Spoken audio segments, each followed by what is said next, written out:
Entering play Thursday, the B-Mets are playing just their third rubber game of the season. They've won one and they've lost one. In fact, last Sunday, they beat Altoona to take the rubber game and the series, hoping for similar success tonight. A packed pregame, B-Mets honoring the Owego Free Academy state champion volleyball team. And after being rained out opening night, former B-Met and New York Met great Edgardo Alfonzo throwing out a perfect strike, maybe a bit high, but a perfect ceremonial first pitch. Tyler Pill throwing strikes as well, but this strike in the first, well struck. Dustin Fowler, second batter of the game, the slowest home run I've ever seen. The B-Mets in an early 1-0 hole. Fast forward to the fifth, Sebastian Valle to third, Derek Gibson over to first, but the run still scores. B-Mets down 2-0, but they have the bases loaded. No out in the seventh for Dom Smith to deep center, 395 feet in a 400-foot park. One more bowl of Wheaties at breakfast would have done it. B-Mets, though, cut the lead to one. A few batters later, J.R. Graham chokes it a little too hard and bounces wide. That allows Phillip Evans to score. Jorge Carrillo with an RBI single to walk it off in the 12th. B-Mets take the rubber game 3-2.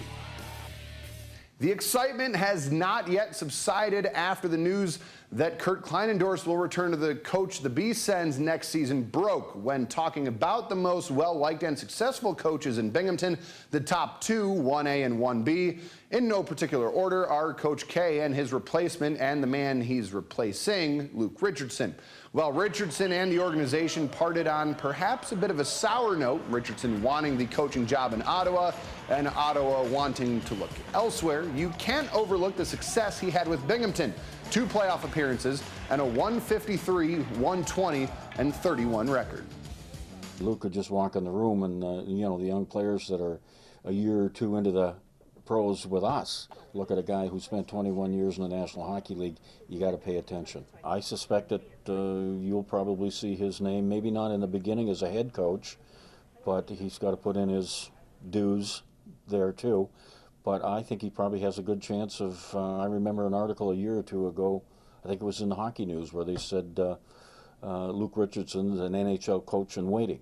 And that's quite likely going to happen somewhere down the road. Kleinendorf signed a 2-year contract to return to the B-Sens. He led the team to its only Calder Cup win in 2011 before departing in 2012. The B-Sens home opener is October 15th.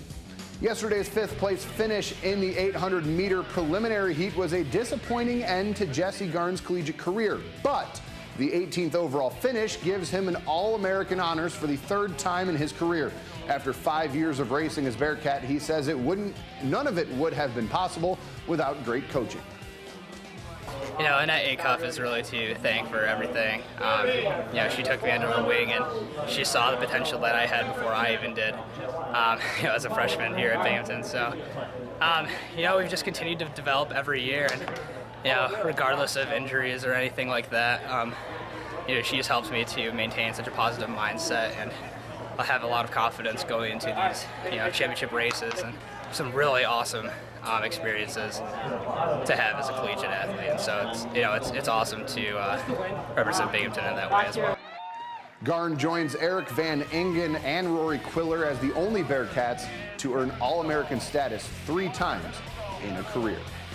That's it for sports. We'll be back right after evening lottery numbers.